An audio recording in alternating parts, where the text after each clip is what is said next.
Cela s'est passé là-bas en 2005.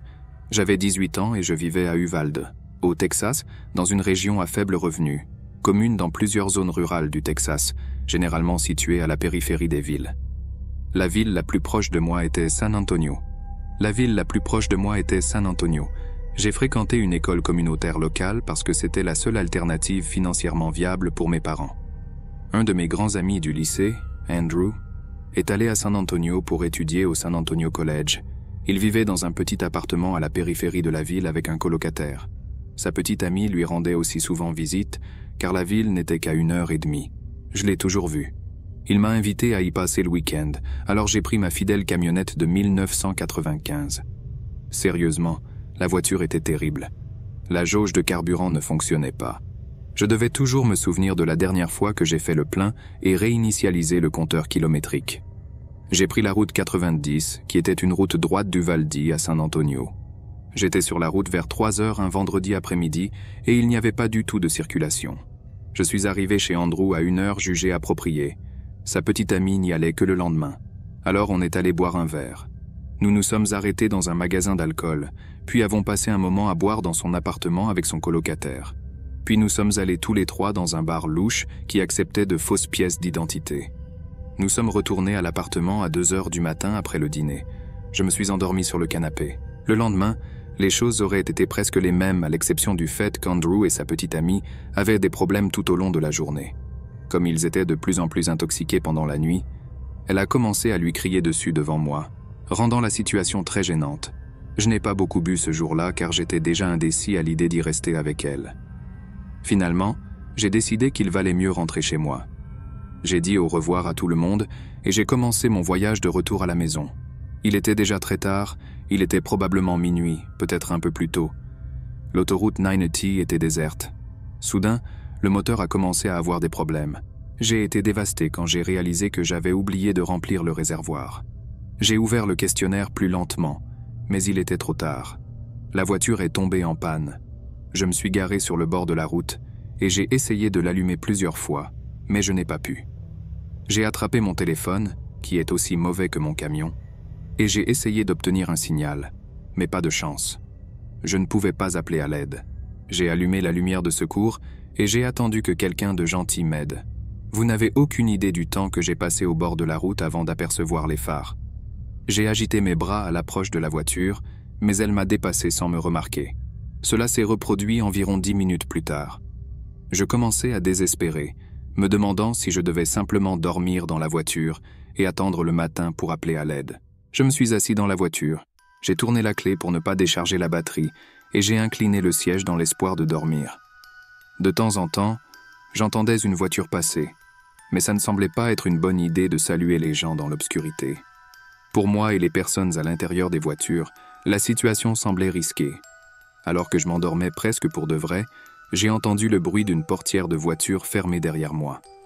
Quand je me suis levé, j'ai regardé dans le rétroviseur et j'ai remarqué une voiture garée derrière moi sans phares allumés.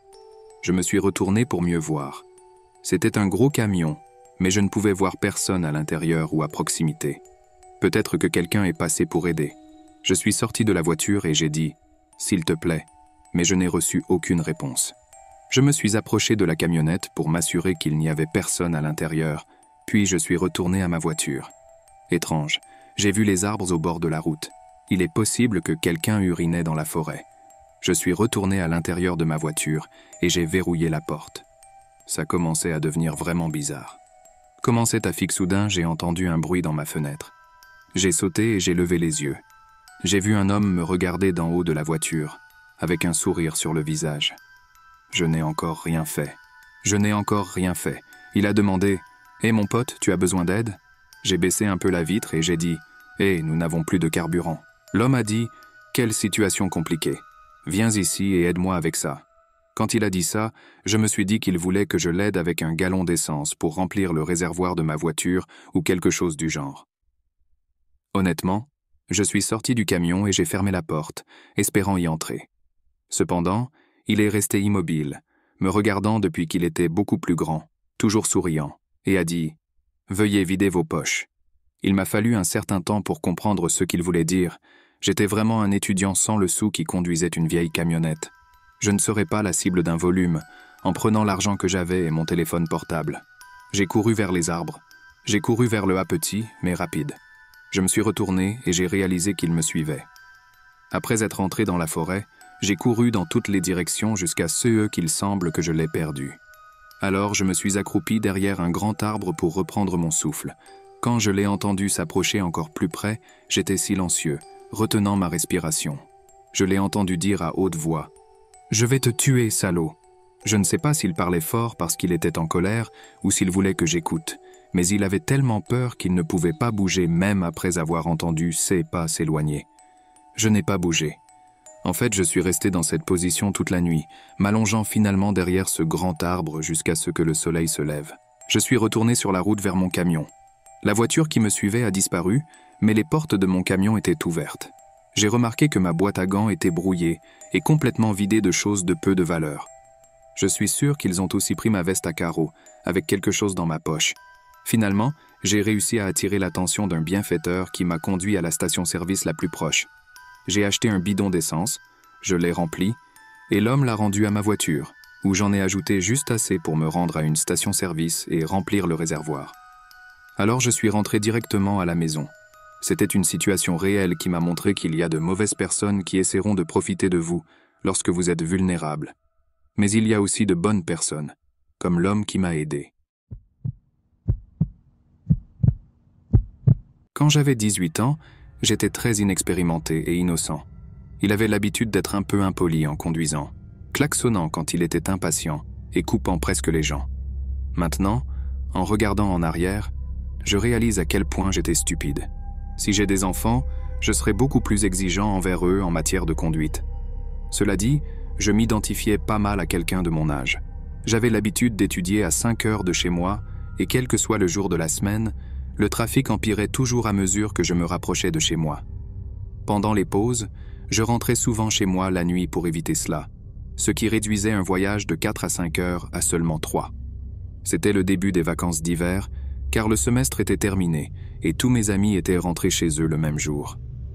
J'ai attendu tard pour sortir parce que je déteste le trafic. J'avais l'habitude de conduire imprudemment une Mazda 3 et je dois avouer que j'étais connu pour conduire avec presque pas de carburant dans le réservoir. Chaque fois que j'étais dans la voiture avec quelqu'un, les gens commentaient jusqu'où nous pouvions aller avant de manquer d'essence et je disais toujours qu'il nous restait encore au moins 30 km à parcourir après que l'aiguille ait atteint le E. Cependant, j'ai découvert cette nuit-là en rentrant de l'école que j'avais tort. Je n'avais voyagé qu'1 heure sur l'autoroute lorsque le pointeur de carburant a atteint le E et j'attendais une station-service au lieu de chercher la plus proche sur la carte. Soudain, la voiture a commencé à faire des bruits étranges et à trembler, ce qui m'a fait réaliser que j'avais probablement vidé le réservoir cette fois-ci. Il est parti à la première sortie en s'attendant à ce qu'elle l'emmène directement à une station-service. Cette sortie était sombre, n'avait pas de lampadaire, juste des bois de chaque côté. J'avais peur de ralentir, parce que je n'étais pas sûr d'avoir assez d'essence pour me rendre à une station-service. J'ai passé le panneau d'arrêt au bout de la rampe et j'ai tourné brusquement sur la route de coupe, une route sombre entourée de bois. Je me débattais. La voiture s'est finalement arrêtée et le moteur a été coupé. La situation s'est encore aggravée lorsque j'ai décroché mon téléphone portable et que j'ai remarqué qu'il n'y avait aucune connexion. J'utilise un opérateur mobile qui a le signal le plus faible lorsque je suis en dehors des grandes villes. J'ai essayé d'appeler la police parce que j'étais assez naïf pour croire que le numéro de police fonctionnerait même sans signal. Ça n'a pas marché, évidemment. J'avais très peur parce que je ne savais pas quoi faire. J'ai allumé le voyant d'avertissement et j'ai attendu que quelqu'un passe. Il m'a fallu beaucoup de temps avant de voir les phares s'approcher. Quand je l'ai vu, j'ai fait signe à la voiture qui me dépassait. Il s'est retourné et s'est arrêté sur l'herbe juste derrière moi. Je n'avais aucune idée de qui sortirait de cette voiture et j'étais une jeune femme vulnérable de 18 ans. J'ai un peu ouvert la fenêtre lorsque cet homme s'est approché de ma voiture et a appelé à l'aide, disant qu'il était à court d'essence. Il a suggéré de l'emmener à la station-service la plus proche. C'était un homme chauve avec des lunettes et semblait digne de confiance. Il n'y avait pas d'autres options en vue, alors j'ai accepté l'offre. Je suis sorti de la voiture et l'ai suivi jusqu'à la sienne, en m'assurant qu'il fermait les portes en premier. La voiture noire qu'il avait était une Honda, probablement de l'année 2010, et elle avait une odeur unique. Je n'arrivais pas à comprendre ce que c'était. Il a fait demi-tour et est reparti dans la direction où il allait auparavant. Il m'a posé des questions sur mon parcours et des choses simples. J'étais honnête quand j'ai dit que je rentrais de l'école. Il a dit qu'il vivait dans la région et a remarqué que peu de touristes quittèrent la route pour visiter ce village tranquille. Je lui ai demandé s'il connaissait des stations-service et il a dit oui, que c'était un peu plus loin. Alors que je conduisais sur la route, j'ai remarqué un bruit sourd et frappant venant de l'arrière de la voiture. Il semblait sortir du coffre. Au début, je pensais que c'était juste des vibrations sur la route ou quelque chose de lâche dans le coffre. Il parlait sans cesse, comme s'il n'allait jamais s'arrêter. Finalement, nous sommes arrivés dans une région qui ressemblait à une ville. Quelques bâtiments et lumières étaient là. Enfin, un restaurant et quelques petites maisons. Dès que je suis monté dans la voiture, le feu de circulation était rouge à la première intersection. On s'arrête. Pour la première fois, il y a eu un moment de silence, puis j'ai distinctement entendu quelqu'un crier dans le coffre, suivi de fortes détonations et de bruit. J'ai regardé l'homme, qui m'a regardé fixement pendant un bref instant. J'ai desserré ma ceinture de sécurité, j'ai ouvert la portière, et j'ai commencé à courir. En même temps, il a essayé de m'attraper et de me traîner dans la voiture. Je l'ai aussi entendu partir, mais au lieu de me suivre, il a couru pour fermer la porte passager et, à ce moment-là, j'ai accéléré dans la rue. J'ai couru au restaurant et j'ai demandé de l'aide en hurlant. J'ai utilisé leur téléphone pour appeler la police. Je suis resté là à attendre, ce qui a généré beaucoup d'agitation, avec plusieurs policiers se rendant au restaurant pour faire un rapport, en raison de la gravité de ce que je rapportais, que j'ai entendu quelqu'un dans le coffre de la voiture. Ils avaient besoin de collecter toutes les informations disponibles sur la voiture de l'homme, son apparence et l'endroit où il est venu me chercher. J'ai également été ramené à ma voiture, de sorte que l'endroit où j'ai été pris en charge soit enregistré dans le rapport. J'ai également reçu de l'aide pour contacter une station-service qui est ensuite venue me voir pour remplir ma voiture d'essence. Dans l'ensemble, ce fut l'expérience la plus effrayante de ma vie. Je suis vraiment secoué. Pour le reste du trajet jusqu'à la maison, il s'attendait à ce qu'il trouve l'homme. J'espère que la personne qui était dans le coffre est encore en vie aujourd'hui. Pour autant que je sache, cet homme aurait pu m'emmener chez lui ou ailleurs, et j'ai eu la chance d'avoir la chance de m'échapper lorsque le feu est passé au rouge. J'habite à Morganton, en Caroline du Nord, dans le comté de Burke. Je suis habitué à la tranquillité du style de vie qui accompagne la vie à la campagne. Ici, nous rencontrons parfois des gens étranges, mais ce n'est généralement pas aussi grave qu'il y paraît. Mon mari et moi avons un beau terrain. Mes horaires de travail varient. À certaines occasions, je travaille le jour, à d'autres la nuit. Cela s'est produit un soir où je rentrais chez moi après un quart de nuit. Il devait donc être environ 3 heures du matin. Mon téléphone portable était sur le point de se décharger. J'avais faim, j'étais fatigué, et je voulais juste manger quelque chose et rentrer à la maison. Je me suis arrêté à la station-service pour remplir le réservoir de la voiture et j'ai également acheté un sandwich emballé, que j'ai mangé au café de la gare. Un homme méfiant m'a observé pendant un moment avant de quitter l'immeuble sans rien acheter. Après avoir mangé, je suis allé faire le plein d'essence dans la voiture. Je suis retourné à la voiture et j'ai remarqué que l'odeur d'essence était plus forte pour une raison quelconque. Ces routes sont très sombres et sinueuses la nuit, alors je conduisais lentement, principalement parce que j'étais fatigué après une longue journée de travail. Quelque chose d'inattendu s'est produit. Soudain, l'indicateur de jauge de carburant est tombé à E et le voyant de réserve s'est allumé, émettant un bip. Je n'avais aucune idée de ce qui se passait, je ne comprends rien aux voitures et je n'ai jamais manqué de carburant auparavant. De plus, le pointeur a chuté rapidement soudainement. Au début, je pensais que l'ordinateur avait un problème, alors j'ai éteint et rallumé la voiture. Mais l'indicateur indiquait toujours que le réservoir était vide. J'ai essayé de continuer à conduire, mais le moteur a cessé de fonctionner. J'ai commencé à avoir une crise de panique. Dès que j'ai appris la nouvelle, j'ai appelé mon mari et, heureusement, il a répondu. Je me suis demandé comment ma voiture avait pu tomber en panne d'essence juste après avoir fini de faire le plein. Et en sortant de la voiture, j'ai remarqué une odeur de carburant. Je lui ai parlé et il a dit qu'il semblait que je fuyais quelque chose. Il a promis d'arriver rapidement et de contacter le service d'assistance routière de notre entreprise. Mais peu de temps après, j'ai entendu une voiture approcher sans feu et s'arrêter soudainement juste derrière ma voiture. Soudain, cet homme méfiant qui me regardait à la station-service m'est venu à l'esprit et j'ai demandé à mon mari s'il pensait qu'il était possible que l'homme ait trafiqué ma voiture. Soudain, la posture de mon mari a changé, devenant plus inquiète et anxieuse. Il a convenu qu'il était possible que ce soit lui qui ait coupé ma conduite de carburant. Je ne savais pas ce que ça voulait dire, je savais juste que je devais courir. J'ai sorti la clé du contact, fermé, et verrouillé la porte pour que les phares s'éteignent. Mon téléphone portable était sur environ 2% de batterie, alors je lui ai demandé de m'envoyer un texto quand il était là. J'ai quitté la route et j'ai couru vers la première maison que j'ai vue. J'ai couru dans la longue allée jusqu'à l'entrée principale. Même avec toutes les lumières éteintes dans la maison, j'ai continué à sonner à la porte plusieurs fois. À un moment donné, une lumière a clignoté et la porte s'est ouverte. Un homme d'une 60aine d'années ouvrit la porte. Il semblait juste s'être réveillé. J'ai demandé la permission d'entrer, de me cacher et de porter mon téléphone portable. Après avoir donné une brève explication, il a complètement ouvert la porte et m'a permis d'entrer. J'ai demandé un chargeur de téléphone portable et il a dit qu'il allait en chercher un.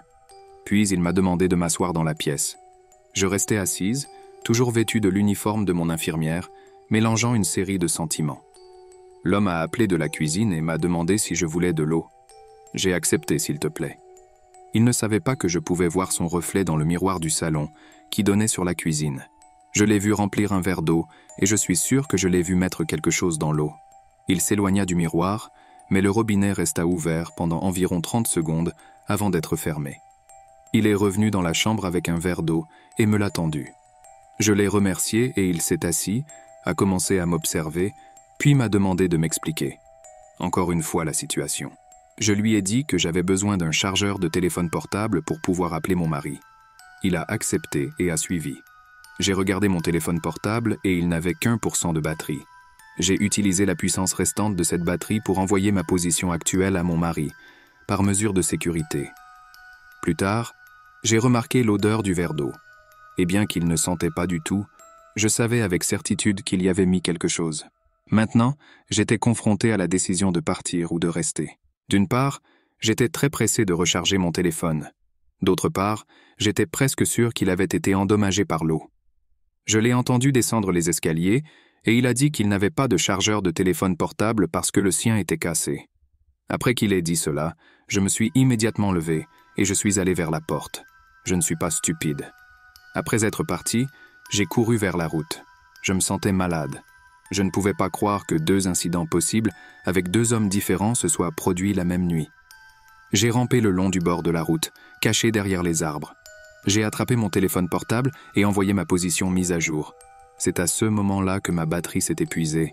J'ai attendu jusqu'à ce que je puisse voir les phares familiers du camion de mon mari. Je suis sorti en agitant les bras, et heureusement c'était lui. Je suis monté dans le camion et j'ai laissé sortir toutes mes émotions, pleurant avec lui à propos de ce à quoi je venais de faire face. Il nous a suivis jusqu'à ma voiture, et il n'y avait aucun autre véhicule derrière lui. Cependant, la lunette arrière était cassée. On aurait dit que quelqu'un était monté sur le siège arrière de ma voiture, mais il n'y avait rien de valeur à voler de toute façon. La batterie de ma voiture s'est également déchargée. Quand j'ai parlé à mon mari de l'homme qui avait essayé de me droguer, il était furieux. J'étais d'humeur à défoncer sa porte, mais j'ai choisi d'attendre calmement l'arrivée du treuil.